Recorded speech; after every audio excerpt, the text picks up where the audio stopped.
नमस्कार। Astro sky channel में आप सबका स्वागत है। आज हम बात करेंगे ज्योतिष के अगली कड़ी की। ज्योतिष, ज्योतियों का ईश। ज्योतिष क्या सिर्फ ज्योतिष मतलब एक रेक्टेंगल के ऊपर चार कुछ आंकड़े लिखना या 12 खाने करके और उसमें एक एक ग्रह को विराजमान करना, या उस समय उस वक्त जो भी आसमान में ग्रह हैं उनके अनुसार उनकी गणना करना या उन्हें लिखना। क्या इतना ही ज्योतिष है? नहीं, ज्योतिष के कई पहलू हैं। ज्योतिष में सभी पहलुओं पर जब तक आप नजर नहीं डालेंगे तब तक कुंडली क्या कहती है ये कहना मुश्किल है।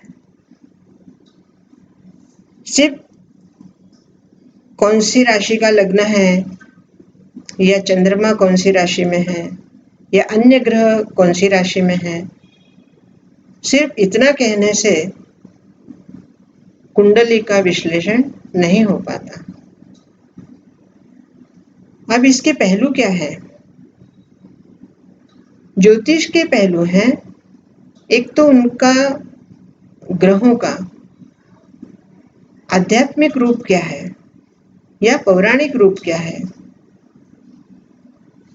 हर ग्रह का आपस में रिश्ता क्या है, उस ग्रह का एक दूसरे के प्रति व्यवहार कैसा है, उनके आचार विचार, उनका स्वभाव, उनका खान पान या उनका पहराव, या उनको क्या पसंद है, उनकी पसंद नापसंद, फिर उनकी दृष्टि अर्थात वो किस दृष्टि से किसके सामने कैसे देखते हैं या उनका प्रभाव क्या है, उनके व्रत क्या होते हैं, किस तरह से उन ग्रहों को प्रसन्न किया जाता है, या उनको कौन सी वस्तुओं को हम अर्पित करके प्रसन्न कर सकते हैं, कौन सी वस्तुएं उन्हें अधिक प्रिय है, किस प्रकार के मंत्रों से वो जल्दी प्रसन्न होते हैं, किस तरह की पूजा इनके लिए निर्धारित है। ये सारी बातें पौराणिक या आध्यात्मिक ग्रहों के रूप में आती है। इसलिए कुंडली देखते समय इन बातों का भी ध्यान रखना पड़ता है। दूसरा पहलू है न्यूमरोलॉजी या अंक शास्त्र या अंक ज्योतिष।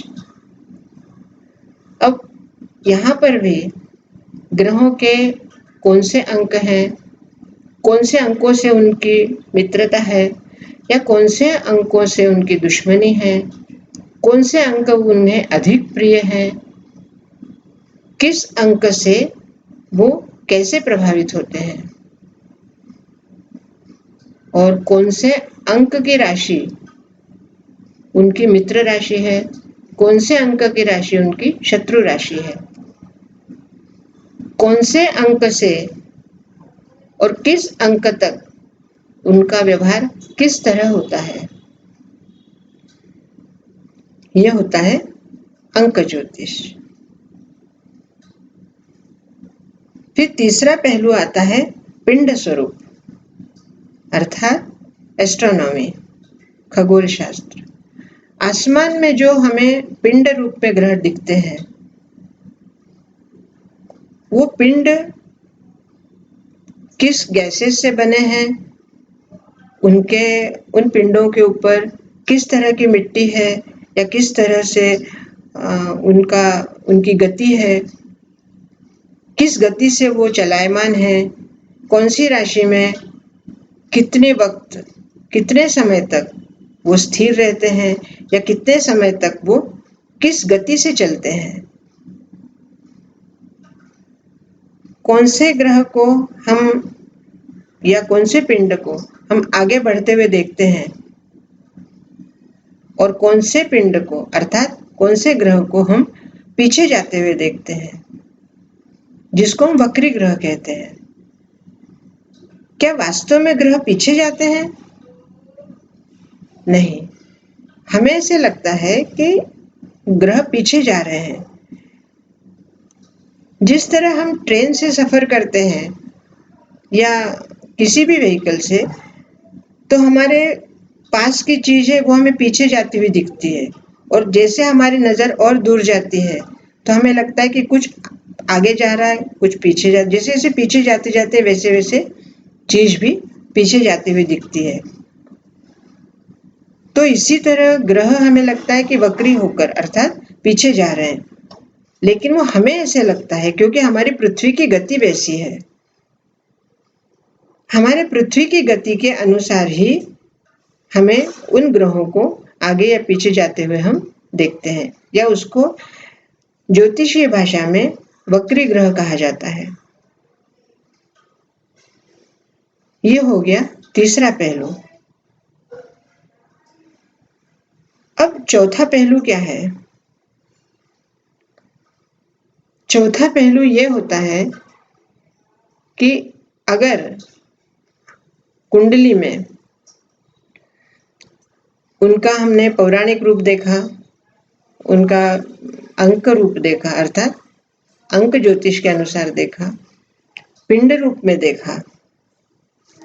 अब चौथा है जो हमारी कुंडली में स्थिर ग्रह दिखते हैं हमें जन्म के समय, वो उनका चौथा पहलू है। वो ग्रह हमें क्या कहते हैं? क्योंकि जो कुंडली में स्थिर ग्रह होते हैं वो तो हिलने वाले हैं नहीं, और आसमान में जो ग्रह घूम रहे हैं उन्हें हम गोचर कहते हैं। इसलिए स्थिर ग्रहों का और आसमान में घूमने वाले गोचर ग्रहों का आपस में क्या रिलेशन है, क्या कनेक्शन है, उसको पूर्ण रूपेण ध्यान देना, उसका पूर्ण अभ्यास करना, उसका कैलकुलेशन अर्थात उसका जोड़ भाग जो कुछ है गणित, वो करने के बाद ही हमें ज्योतिष का या उस कुंडली का पूर्ण विश्लेषण समझ में आता है। अगर हम कुंडली के बारे में कहें कि कोई ग्रह किसी ऐसी राशि में है जहां से वो अपने लग्न स्थान को देख रहा है, तो उसका क्या प्रभाव होगा? हर ग्रह का अपना अलग प्रभाव होता है। ग्रह हमें बहुत कुछ कहते हैं दोस्तों। ग्रहों की भाषा समझना और ग्रह क्या कहते हैं ये सुनना, ये बहुत आनंद की बात है। जब ग्रहों से हमारा आत्मिक रिलेशन हो जाता है तब लगता है कुंडली के ग्रह खुद हमें कुछ बता रहे हैं। और इसी तरह हम कुंडली में जिस जातक की कुंडली है उस जातक को हम कह सकते हैं कि उनके कुछ सालों बाद या कल या 10 दिन बाद या 20 दिन बाद क्या होने वाला है, या कुछ सालों बाद क्या होने वाला है, वो हम उनका भविष्य बता सकते हैं, और उसके अनुसार उन्हें हम आगाह भी करते हैं